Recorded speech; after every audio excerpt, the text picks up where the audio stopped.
Good morning, how are you.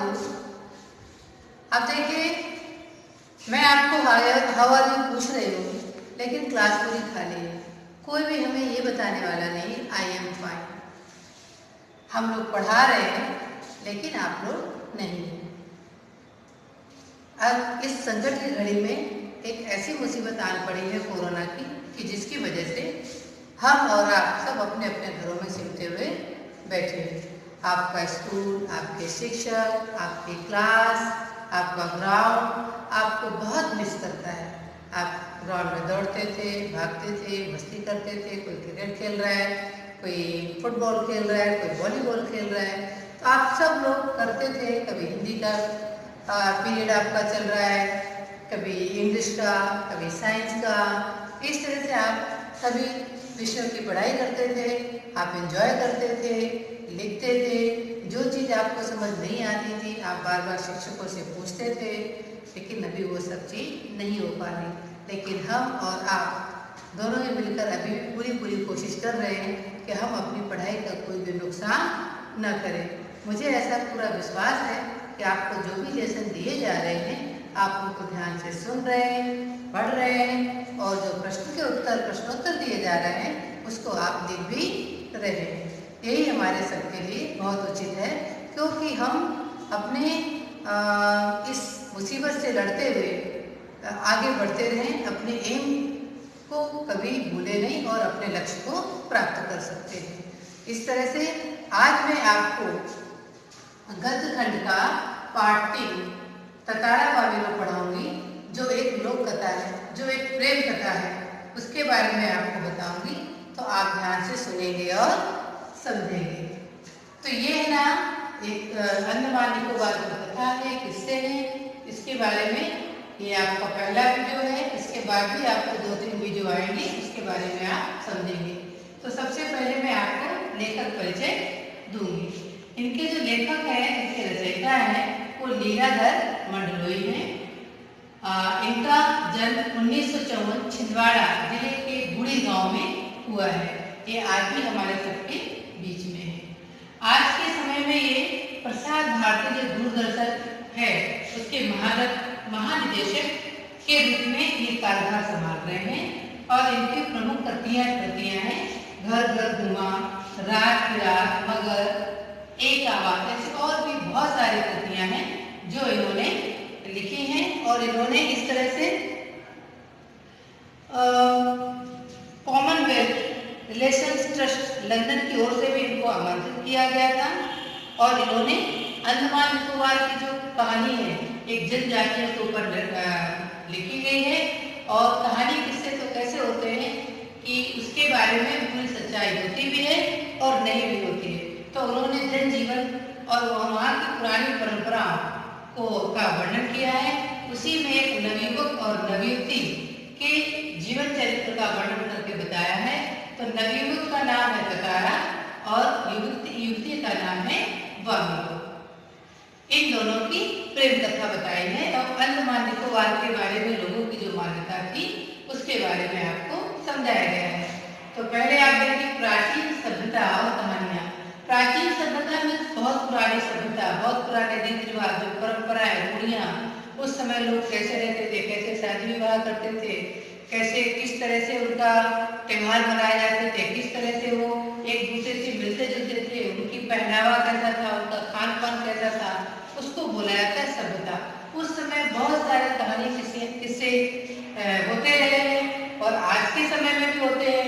तो उसी समय की कुछ कहानियाँ और किस्से इन्होंने लीलाधर मंडलोई ने लिखी है एक जनजाति के ऊपर, कि वहाँ की जनजातियों के जो पहनावा, उनकी बोलचाल, उनकी शादी विवाह के रीति रिवाज, उनका नाच गाना, उनका खान पान कैसा था, उसके बारे में बताया। कहानियाँ तो एक ऐसी होती है कि जैसे हमें किसी ने कहानी सुनाई, तो उन्होंने अपने विचार डाले, और मैं आप लोगों को सुनाऊंगी तो मैं अपने भावनाएं, अपने विचार डाल दूंगी, और आप लोग किसी को सुनाएंगे तो वो उस तरह से कहानी आप अपने विचार डाल देंगे। इस तरह कहानी रोचक होती चली जाती है और सब लोग अपनी अपनी कुछ भी विचारधाराओं को या अपने बोलने चालने के तरीकों को उसमें निकाल देते हैं। तो इसी तरह की कहानी है, ये एक प्रेम कथा है जो बताई गई है। अब यहाँ पे प्रेम सबको जोड़ता है। प्रेम एक ऐसा शब्द है जो सुन करके सबका मन खुश हो जाता है। इसकी कोई परिभाषा नहीं होती है। प्रेम कभी किया नहीं जाता है, वो हो जाता है। जब एक नवयुवक और नवयुवती कभी कभी एक दूसरे की तरफ इतने आकर्षित हो जाते हैं कि वो एक ही नज़र में एक दूसरे को पसंद आ जाता है। उनकी आदतें, उनका स्वभाव, उनका चाल ढाल, उनका पहनावा, वो सब एक दूसरे को लाइक करने लगते हैं और वो पसंद करते हैं। तो इस तरह से एक दूसरे से प्रेम हो जाता है। प्रेम सिर्फ नवयुवक और नवयुवतियों में ही नहीं होता है। प्रेम देखिए, समाज में हम एक दूसरे से प्रेम करते हैं, भाई बहन, मम्मी पापा, चाचा चाची, सब एक दूसरे से जुड़े हुए हैं। पूरा समाज, पूरा विश्व एक दूसरे से प्रेम करता है। इसी तरह से हम एक दूसरे के साथ जुड़े हुए हैं। आज के समय में देखिए, हम एक दूसरे से प्रेम भी तो कर रहे हैं, तभी तो हम एक दूसरे को सेफ रखने की कोशिश कर रहे हैं। तुम अपने घर में रहो, दूर दूर रख कर के बात कर रहे हैं, खड़े होकर के बात कर रहे हैं, एक दूसरे के घर ज़्यादा जा नहीं रहे हैं। जो गांव में वो वहीं रह रहा है और समझा रहे हैं कि आप वहीं रहिए, सेफ रहिए। ये भी सब एक प्रेम की परिभाषा है। जब हम एक दूसरे से प्रेम करते हैं, चाहते हैं, तो हम एक दूसरे को सेफ रखना चाहते हैं। असलियत में प्रेम वही होता है, चाहे वो हमें हासिल हो या न हो। कोई भी वस्तु हो, कोई इंसान हो, तो वो सेफ रहे, वो सुरक्षित रहे, वो अपनी जगह खुश रहे। चाहे वो हमको हमारे से शादी हो या ना हो, या वो हमें प्राप्त हो पाए या ना हो पाए, लेकिन वो मेन होता है उसका सुरक्षित रहना, उसका खुश रहना। तो वही सच्चा प्रेम कहलाता है। तो यहाँ जो ततारा बामिनी को प्रेम है, इन दोनों की जो प्रेम की जो त्याग की मृत्यु होती है ना, वो क्या करती है कि जो समाज में जो एक गलत परंपरा थी, रूढ़वादी परंपरा थी कि एक लड़का एक लड़की दूसरे गांव की लड़की से बात नहीं कर सकता है, उससे शादी नहीं कर सकता है, इस तरह की परंपरा थी। और एक गांव की लड़की दूसरे गांव के लड़के से शादी नहीं कर सकती, कोई वैवाहिक संबंध नहीं बना सकते, इस तरह की परंपरा थी। तो इस परंपरा को उन्होंने झेला, लेकिन उस समय जो सभ्यता थी प्राचीन, उनके कबीलों की, उन लोगों ने उनका पूरा विरोध किया। उस विरोध के चक्कर में इनका प्रेम जो था ना, आपस में एक दूसरे से जुड़ नहीं पाए और उस विरोधाभास के कारण दोनों की मृत्यु हो जाती है। जब दोनों की मृत्यु हो जाती है तो लोग पछताते हैं कि उन्होंने ये क्या कर दिया, उनको ऐसा नहीं करना चाहिए था। क्योंकि ततारा एक ऐसा परोपकारी व्यक्ति था जो हमेशा दूसरों की मदद करता था, लेकिन जब उसे समाज की जरूरत पड़ी तो समाज ने उसका साथ नहीं दिया। जैसे आपने बहुत सारी फिल्में देखी होंगी, मस्तानी फिल्म आपने जो देखी, उसमें भी ऐसे ही दिखाया गया है कि वो इतने बड़े राजा होने के बाद भी समाज ने उनको स्वीकारा नहीं था और उन दोनों के भी आखिर में मृत्यु हो जाती है। तो इसी तरह जब उनकी ततारा बामिनी में जब मृत्यु हो जाती है त्याग में, तब उन लोगों को समझ में आता है। तो वो जो उनका प्रेम था वो तो आपस में नहीं जुड़ पाए, मर गए, लेकिन जो समाज में जो एक रूढ़वादी परंपरा थी वो टूट गई और वो दोनों गांव आपस में जुड़ गए। लेकिन दोनों ने अपनी अपनी परंपराएं तोड़ दी और एक दूसरे के गांव के लड़के लड़कियों को उन्होंने वैवाहिक संबंध बनाने की छूट दे दी और सब मिलजुल करके रहने लगे। अब दूसरा है प्रेम का विरोधी शब्द है घृणा। घृणा क्या होते हैं? दोनों की आपस में हमारी दूरी बढ़ाती है। तो जो घृणा का शब्द इसलिए मैंने यहाँ लिखा है कि ततारा बामेरो दोनों अलग अलग गांव के थे, लेकिन उन्होंने प्रेम किया था। उस प्रेम को गांव के लोगों ने अपनी घृणा की वजह से, नफरत की वजह से दोनों को एक नहीं होने दिया, दोनों को दूर दूर बनाए रखा। और यहाँ तक नफरत की उन गांव के लोगों ने, दोनों गांव के, लपाती गांव है और एक पासा गांव है। लपाती जो गांव है तो वहाँ की बामिरो है, वो युवती है, और जो ततारा है वो पासा गांव का है। दोनों के गांव अलग अलग हैं। तो दोनों के गांव वालों ने इतना विरोध किया कि दोनों को आखिर में उनकी मृत्यु तुम्हें में जाना पड़ा। बाद में वो लोग पछताए। तो ये यहाँ पर इसलिए दिया गया कि हमें लोगों की भावनाओं को, लोगों की इच्छाओं को समझना चाहिए। इस तरह से हमें घृणा नहीं करनी चाहिए। आज के समय में देखिए, तब के समय में कैसा था कि बिना परमिशन से एक नवयुवक और नवयुवती एक दूसरे से शादी नहीं कर पाते थे। लेकिन आज का आप टाइम देखिए कि जब घर में बच्चे बड़े हो जाते हैं, युवक हो जाते हैं, जॉब वगैरह करने लगते हैं, शादी के लायक हो जाते हैं, तो जो उनका परिवार होता है सबसे पहले वो क्या करता है कि अपने बच्चे से खुद ही आगे से पूछता है कि बेटा आपकी निगाह में, आपकी नज़र में कोई ऐसा हो तो पहले लड़का या लड़की हो, लड़की से लड़की के बारे में पूछेंगे, लड़के से लड़की के बारे में पूछेंगे। पहले आप अपनी इच्छा को बता दीजिए। अगर आपकी निगाह में कोई है, आपका कोई बॉयफ्रेंड है या गर्लफ्रेंड है, तो आप पहले अपना बता दीजिए, हम उसको पहले प्राइवेसी देंगे, उनको देखेंगे, उनसे मिलेंगे, समझेंगे, अगर वो अच्छे हैं तो हम आपकी शादी करवा देंगे। और देखिए आज के समाज में उन सारी परंपराओं को तोड़ दिया है। आजकल बच्चे सब अपनी अपनी इच्छाओं को जाहिर कर रहे हैं। ऐसा जरूरी नहीं उनके पिता और माता भी उनकी इच्छाओं को समझते हैं और हर तरह से कोशिश करते हैं कि उनके बच्चों की इच्छाएं पहले पूरी हो, क्योंकि वो चाहते हैं इस तरह का चाहते हैं कि जिस तरह की उन्होंने कोई ऐसी परेशानियां झेली हो या उनकी कोई इच्छा ऐसी पूरी ना हो पाई हो, तो अपने बच्चों के साथ ऐसी थोपना नहीं चाहते। हालांकि आप ऐसा कभी नहीं, माँ बाप का जो निर्णय होता है वो भी हमेशा सही होता है। वो भी कभी अपने बच्चों को गलत जगह ऐसा कोई शादी विवाह संपन्न नहीं करवाते हैं और कभी भी उसको दुखी नहीं देखना चाहते। अपनी तरफ से वो भी हमेशा अच्छे ही करते हैं। आगे तो ऊपर वाले और हमारे कर्मों के फलों पर निर्भर होता है। इस तरह से मैंने आपको समझाया, इलाज के बारे में समझाया, प्रेम के बारे में बताया।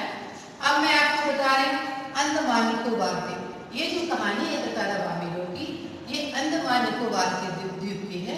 वहाँ पर अंडमान निकोबार द्वीप के लोगों का ऐसा, जहाँ पे कार निकोबार लोगों का मानना है कि अंडमान निकोबार द्वीप एक था, अलग अलग दो टुकड़ों में नहीं था। उनका ऐसा मानना है ये प्राचीन समय में पूरा एक ही द्वीप था, लेकिन तारा वामिलों की जो प्रेम कहानी की वजह से ये एक द्वीप दो भागों में बढ़ गया। पहला हो गया लिटिल अंडमान और दूसरा हो गया कार निकोबार। क्योंकि जब एक ही गांव, एक ही द्वीप था, उसमें दो गांव थे, लेकिन क्या हुआ जब उनका प्रेम संबंध हुआ और लोगों ने उसका विरोध किया, तो तारा अपने वामिलों को रोता हुआ देखकर, उसको छटपटाता हुआ देख करके अपने को असहाय समझा। उसको सरलता को हमेशा अपने साथ साथ, अपने गांव के साथ साथ हर गांव की मदद करता था। वो एक सम्मानित व्यक्ति था और उसको बड़े बड़े लोगों में उठना बैठना था, बड़ी बड़ी सभाओं में उसको बुलाया जाता था, उसका सम्मान किया जाता था, उसको पुरस्कार दिया जाता था। लेकिन इतना योग्य होने के बाद भी जब वो वामिलों से प्रेम उसे हो जाता है और वो दोनों, वामिलों भी उसको बहुत प्रेम करती है, जब वो दोनों एक साथ रहना चाहते हैं, तो वही गांव के निवासी उसका इतना ज़्यादा विरोध करते हैं कि उसको समाज पूरे लोगों के सामने उसको उल्टा सीधा कहते हैं, गलत शब्दों का प्रयोग करते हैं, जिसकी उसने कभी भी उम्मीद नहीं की थी। इस तरह से जब उसके साथ विवाह होता है तो वो क्या करता है कि उसके पास एक तलवार रहती है और वो लकड़ी की तलवार होती है। लोगों का ऐसा मानना होता है कि ये जो भी असंभव काम होता है वो संभव इस तलवार से ही करता है। लेकिन जब वो सबके सामने उसकी बेइज्जती हो जाती है, उसका अपमान हो जाता है, तो इतना वो परेशान रहता है। लेकिन वो तो एक परोपकारी व्यक्ति था, तो वो दूसरों से तो कुछ नहीं कह पाता है, वामिलों से भी कुछ नहीं कह पाता है, क्योंकि वो तो रोती ही रहती है। उसको भी लोग उल्टा सीधा कहते हैं, वामिलों की माँ उसको तारा को बहुत उल्टा सीधा कहती है। तो गुस्से में आकर के शमन शब्द आकर उसको आकर के वो अपनी तलवार को जमीन में गाड़ देता है और जमीन को चीरता हुआ चला जाता है। जहाँ जहाँ वो जमीन को चीरता हुआ चला जाता है वही जमीन फटती चली जाती है और उसमें समुद्र का पानी भरता हुआ चला जाता है, एक बड़ी सी खाई बन जाती है। अब वो पानी जब भरता हुआ चला जाता है तो एक छोर पे तारा रह जाता है, दूसरे छोर पे वामिलो रह जाती है। तो इस तरह से दोनों, एक लिटिल अंडमान बन गया और एक कार निकोबार बन गया। तो लिटिल अंडमान से कार निकोबार 96 किलोमीटर दूर है। तो इस तरह से दो द्वीपों में बढ़ गया। तारा दूसरे छोर पर जाता है, वामिलो दूसरे छोर पर जाती है, एक दूसरे को पुकारते रहते हैं और धीरे धीरे क्या होता है, तारा पानी में फिसलता हुआ चला जाता है। किसी को पता नहीं चलता कुछ दिनों बाद तारा कहाँ चला जाए, शायद उसकी मृत्यु हो जाती है और फिर वामिलो की भी उसी के इंतजार में रहते रहते उसकी जिस चट्टान पे मिला करते थे, जहाँ समुद्र के किनारे मिला करते थे, उस तरह से वो उन दोनों की मृत्यु हो जाती है। ऐसा लोगों का मानना है कि उन दोनों की त्याग में मृत्यु से ये जो लृजु यजमान और कार्मिकवाद दोनों अलग अलग हो जाते हैं और उनके त्याग में मृत्यु से जो उन दोनों की जो उन दोनों गांव में जो एक कट्टर और घृणारूपी जो एक परंपरा थी वो टूट जाती है और दोनों गांव वापस प्रेम से जुड़ जाते हैं। दो अलग अलग द्वीप होने के बाद भी पहले जब एक ही द्वीप पे थे तो वो शादी का परमिशन नहीं देते थे, लेकिन अब 96 किलोमीटर की दूरी भी हो गई, बीच में एक दरार भी हो गई। अब उन दोनों की त्याग में मृत्यु के बाद में उन दोनों गांव के लोगों ने एक दूसरे गांव के नवयुवक और नवयुवतियों को शादी करने का उन्होंने परमिशन दे दिया है। सब मिलजुल कर रहते हैं और पूरी जो प्रेम कथा है इसके बाद आगे आपको आगे वाले वीडियो में इसका विस्तार से समझाया जाएगा। आशा है आपको पाठ प्रवेश और लिखित परिचय समझ आया है, आप इसको ध्यान से सुनेंगे और इसके आगे वाले आपको 2 वीडियो दिए जाएंगे, उसके बाद आपको प्रश्नों के उत्तर दिए जाएंगे। तो आप ध्यान से पढ़ें, सुने, लिखें और समझें उसको। धन्यवाद।